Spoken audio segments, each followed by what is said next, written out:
जमहूरियत एक तुर्फ़ तमाशा है कि जिसमें जमहूरियत एक तुर्फ़ तमाशा है कि जिसमें इंसान को गिना जाता है तौला नहीं जाता। जमहूरियत एक तुर्फ़ तमाशा है कि जिसमें जमहूरियत एक तुर्फ़ तमाशा है कि जिसमें इंसान को गिना जाता है तौला नहीं जाता। जय हिंद दोस्तों, क्या हाल है?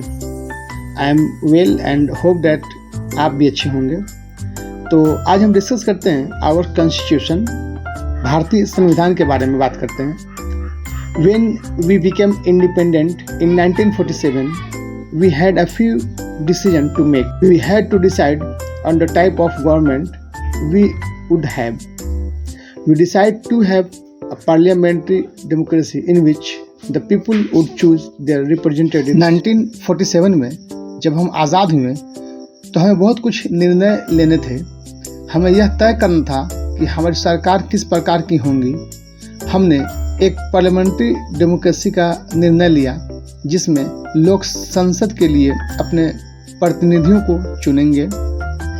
We also decide to have a separate governments for the country and the states. So we have the union government and the state governments. All the states and union territories make up the Indian Union. So the Indian government means the government that looks after the whole country. हमने देश और राज्यों के लिए अलग अलग सरकारें बनाने का भी निर्णय लिया। केंद्र सरकार और राज्य सरकारें भी ऐसी ही हैं। सभी राज्य और केंद्र शासित प्रदेश संघ बनाते हैं। तो संघ सरकार का अर्थ है वह सरकार जो पूरे देश की देखभाल करती है। The government of a country runs according to some rules. We decided to write down the rules according to which our country would be governed. These rules form our constitution. किसी देश की सरकार कुछ नियमों के अनुसार चलती है। हमने उस नाम को लिखने का निर्णय लिया जिसके अनुसार हमारा देश शासित होगा। यह नियम हमारे संविधान का निर्माण करते हैं। How the Constitution was made. Just before we gained independence, our leaders were elected to a body called the Constituent Assembly. It was formed to discuss and decide upon our constitution. The Constituent Assembly formed a committee and gave it the job of the preparing our constitution. The committee was headed by a very learned man called Dr. Bhim Rao Ambedkar. It studied the constitution of many other countries and came up with one that would suit us. The constitution prepared by the committee was discussed and approved by the Constituent Assembly. It finally became our constitution on 26 January 1950. We say that we adopted our constitution on this day and call it our Republic Day. संविधान कैसे बना? स्वतंत्रता प्राप्त करने से ठीक पहले हमारे नेता कॉन्स्टिट्यूएंट असेंबली नामक निकाय के लिए चुने गए थे। इसका गठन हमारे संविधान पर चर्चा और निर्णय लेने के लिए किया गया था। संविधान निर्माता ने एक समिति बनाई और उसे हमारा संविधान तैयार करने का काम दिया। समिति का नेतृत्व डॉक्टर भीमराव अंबेडकर नामक एक बहुत विद्वान व्यक्ति कर रहे थे। इसने कई अन्य न्यायालयों के संविधानों का अध्ययन किया और एक ऐसा संविधान निकाला जो हमारे लिए उपयुक्त होगा। समिति द्वारा तैयार संविधान को संविधान सभा द्वारा पारित और अनुमोदित किया गया था एंड लास्टली 26 जनवरी 1950 को यह हमारा संविधान बन गया। हम कहते हैं कि इस दिन हमने अपना संविधान अपनाया और इसे अपना गणतंत्र दिवस कहते हैं। A few things about our constitution. Ours is a very long constitution. It is the longest in the world. We cannot discuss everything in it, but Here are a few important things. हमारे संविधान के बारे में कुछ और बातें जान लेते हैं। हमारा संविधान बहुत लंबा संविधान है। यह दुनिया में सबसे लंबा है। हम हर चीज़ पर चर्चा नहीं कर सकते। इसमें कुछ महत्वपूर्ण बातें हैं जो अब हम चर्चा कर रहे हैं। All citizens, Indians, are equal and have equal rights. This means people cannot be stopped on from doing a job, studying in an institution, entering a public place, buying property, and so on, just became they belong to a particular caste or religion, or are rich or poor, or are men or women. It also means that the law is the same for everyone. सभी नागरिक भारतीय समान हैं और उनके समान अधिकार हैं। इसका मतलब यह है कि लोगों को नौकरी करने, किसी संस्थान में पढ़ने, सार्वजनिक स्थान में प्रवेश करने, संपत्ति खरीदने आदि से सिर्फ इसलिए नहीं रोका जा सकता है क्योंकि वे किसी विशेष जाति या धर्म से हैं, या अमीर या गरीब हैं, या महिला या पुरुष हैं। इसका मतलब यह भी है कि कानून सबके लिए इक्वल है, बराबर है, समान है।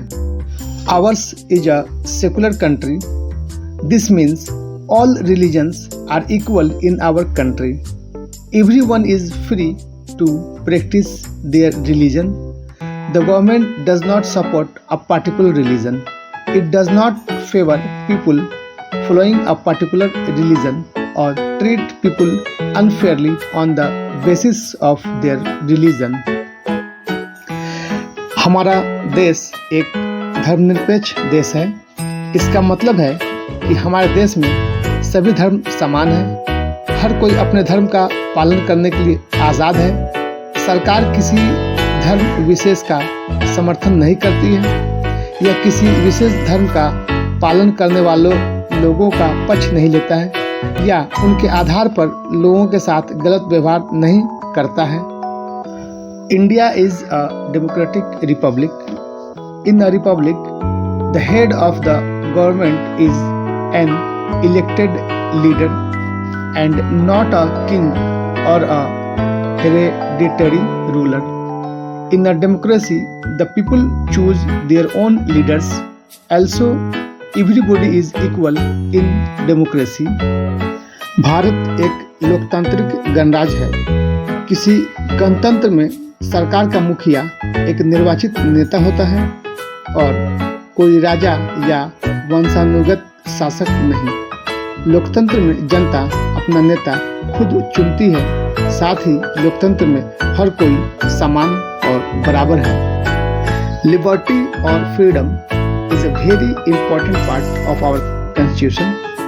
Indians have the freedom to lead their lives and express themselves freely. To make sure that they are really free, the constitution gives every Indian certain fundamental rights which no one can take away. आज़ादी या स्वतंत्रता हमारे संविधान का एक बहुत important हिस्सा है। भारतीयों को अपना जीवन जीने और खुद को स्वतंत्र रूप से अभिव्यक्त करने की आज़ादी है। यह सुनिश्चित करने के लिए कि वास्तव में स्वतंत्र है, संविधान हर भारतीय को कुछ मौलिक अधिकार देता है जिन्हें कोई छीन नहीं सकता। Our fundamental rights: number 1, right to live in any part of the country. Number 2, right to travel anywhere in the country. Number 3, right to have any profession. Number 4, right to follow any religion. Number 5, right to express one's beliefs and opinions freely. Number 6, right to education. Number 7, right to vote. Every Indian who is 18 or above has the right to vote. This is a very important right in a democracy. Number 8, right not to be forced to work. Children especially cannot be made to work in factories, mines and other dangerous places. Number 9, right to equal justice. This means that the law is the same for everybody. Everybody who breaks the law is punished the same way. Anybody who is harmed by someone, even the government, can go to a court to seek justice. हमारे मौलिक अधिकार।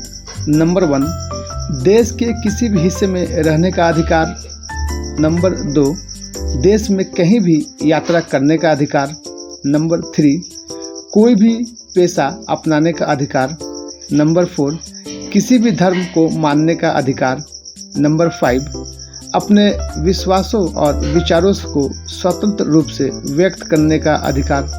Number 6, शिक्षा का अधिकार। Number 7, vote देने का अधिकार। 18 वर्ष या उससे अधिक उम्र के हर भारतीय को वोट देने का अधिकार है। लोकतंत्र में यह बहुत महत्वपूर्ण अधिकार है। नंबर 8, काम करने के लिए मजबूर न करने का अधिकार, विशेषकर बच्चों से कारखानों, खदानों और अन्य खतरनाक स्थानों पर काम नहीं कराया जा सकता। नंबर 9, सामान्य न्याय का अधिकार। इसका मतलब यह है कि कानून सबके लिए समान है। कानून तोड़ने वाले हर व्यक्ति को समान रूप से दंडित किया जाता है। जिसे किसी ने, यहाँ तक कि सरकार ने भी नुकसान पहुँचाया है, वह न्याय मांगने के लिए अदालत में जा सकता है। Now our fundamental duties. Just as we have rights, we have some duties too. Here are some of our fundamental duties specific in our constitution. Number 1, respecting the constitution, the national flag and the national anthem. Number 2, respecting the laws of the country. Number 3, believing in the ideals of the freedom struggle. Number 4, believing in and working for the unity of the country. Number 5, defending the freedom of our country. Number 6, treating others as equals and respecting their beliefs. Number 7, respecting our cultural heritage. Number 8, protecting our natural environment. Number 9, protecting public property. हमारे मौलिक कर्तव्य। जैसे हमारे अधिकार हैं वैसे ही हमारे कुछ कर्तव्य भी हैं। हमारे संविधान में निर्देशित हमारे कुछ मौलिक कर्तव्य इस प्रकार हैं। नंबर 1, संविधान, राष्ट्रीय ध्वज और राष्ट्रगान का सम्मान करना। नंबर 2, देश के कानून का सम्मान करना। नंबर 3, स्वतंत्रता संग्राम यानी फ्रीडम फाइटर के आदर्शों में विश्वास करना। नंबर 4, देश की एकता में विश्वास रखना और उसके लिए कार्य करना। नंबर 5, अपने देश की स्वतंत्रता की रक्षा करना। नंबर 6, दूसरों के साथ समान व्यवहार करना और उनकी मान्यताओं का सम्मान करना। नंबर 7, हमारी सांस्कृतिक विरासत का सम्मान करना। नंबर 8, हमारे प्राकृतिक पर्यावरण की रक्षा करना। नंबर 9, सार्वजनिक संपत्ति की रक्षा करना। हमारे राष्ट्रीय ध्वज के बारे में किसी ने क्या ही खूब कहा है कि केसरिया पल भरने वाला श्वेत रंग सच्चाई, केसरिया पल भरने वाला श्वेत रंग सच्चाई, हरा रंग है हरी हमारी धरती की अंगराई, हरा रंग है हरी हमारी धरती की अंगराई। और चक्र पर प्रतिपल यह कहता है आगे कदम बढ़ेगा, झंडा ऊंचा सदा रहेगा, झंडा ऊंचा सदा रहेगा। जब हम बात करते हैं देश के कानून का सम्मान करना और देश का सम्मान करना, तो हम जानते हैं mother and motherlands are superior than heaven. माँ और मातृभूमि जन्नत से बढ़कर है। पत्थर की मूर्तों को समझा है तू खुदा है, पत्थर की मूर्तों को समझा है तू खुदा है, खाके वतन का मुझको हर ज़र्रा देवता है। पत्थर की मूर्तों को समझा है तू खुदा है, खाके वतन का मुझको हर ज़र्रा देवता है। और जब हम बात करते हैं स्वतंत्रता संग्राम के आदर्शों में विश्वास करना और फ्रीडम फाइटर को रिस्पेक्ट करना, तो by heart and soul we love, like and respect our freedom fighter. तो इस पे किसी ने क्या ही खूब कहा है, मुझे तोड़ लेना वन माली, मुझे तोड़ लेना वन माली, उस पथ पर देना तुम फेंक, मुझे तोड़ लेना वन माली, उस पथ पर देना तुम फेंक, मातृभूमि पर शीश चढ़ाने जिस पथ पर जाएं वीर अनेक। मुझे तोड़ लेना वन माली, उस पथ पर देना तुम फेंक, मातृभूमि पर शीश चढ़ाने जिस पथ पर जाएं वीर अनेक। उसकी अभिलाषा है। And when we are talking about the unity, और देश की एकता में विश्वास रखना और उसके लिए कार्य करना, जब हम ये बातें माइंड में रखते हैं तो इसके लिए भी एक दोहा आप सुन। भक्ति भी शांति भी भक्तों के गीत में है, भक्ति भी शांति भी भक्तों के गीत में है, धरती के वासियों की मुक्ति प्रीत में है। भक्ति भी शांति भी भक्तों के गीत में है, भक्ति भी शांति भी भक्तों के गीत में है, धरती के वासियों की मुक्ति प्रीत में है। और जब हम बात करते हैं अपने देश की स्वतंत्रता की रक्षा करना, means defending the freedom of our country, तो जिस आज़ादी को हमने खून की होली खेलकर और आग का दरिया तैरकर पाया है, उसे हम कभी भुला नहीं सकते। तो मरना पड़े मर जाएंगे खुशी से, मरना पड़े मर जाएंगे खुशी से, निज देश के लिए छूटे न लगन पर जिसे, पर संकटों में बन जाए क्यों न भिखारी, सिर पर आ जाए क्यों न मुसीबत सारी, छूटे न तन हमारा विचले न मन हमारा। और दूसरे के साथ समान व्यवहार करना और उनकी समस्याओं का सम्मान करना कि जब हम बात करते हैं, means treating others as equal and respecting their beliefs. एक ही सफ़ में खड़े हो गए महमूद व अयाज, एक ही सफ़ में खड़े हो गए महमूद व अयाज, न कोई बंद रहा न कोई बंद नवाज। हमारी सांस्कृतिक विरासत का सम्मान करना जब बात आएंगे, यानी रिस्पेक्टिंग आवर कल्चरल हेरिटेज, तो हम यह कह सकते हैं कि पाश्चात्य सभ्यता वाले हमसे ही सीखे हैं, यानी यूरोप हैं और अमेरिका या और भी जो कंट्री हैं, हमसे उन्होंने बहुत कुछ सीखा है। यूरोप को हमारा ही सबक याद हुआ है, यूरोप को हमारा ही सबक याद हुआ है, लायक था शागिर्द अब उस्ताद हुआ है। यूरोप को हमारा ही सबक याद हुआ है, यूरोप को हमारा ही सबक याद हुआ है, लायक था शागिर्द अब उस्ताद हुआ है। तो दोस्तों, आज के सेशन में आपने बहुत कुछ सीखा और एंजॉय भी किया, बहुत मज़ा लिया, मुझे भी अच्छा लगा। तो मैं कुछ क्वेश्चंस आपको देता हूं और उसका जवाब आप मुझे कमेंट्स में दें। पहला सवाल, हमने अपना संविधान कब अपनाया और इस दिन को क्या कहा जाता है? और सेकंड क्वेश्चन, हमारा संविधान तैयार करने वाली समिति का नेतृत्व किसने किया था? तो I will wait for your answer and discuss later. Thank you. जय हिंद,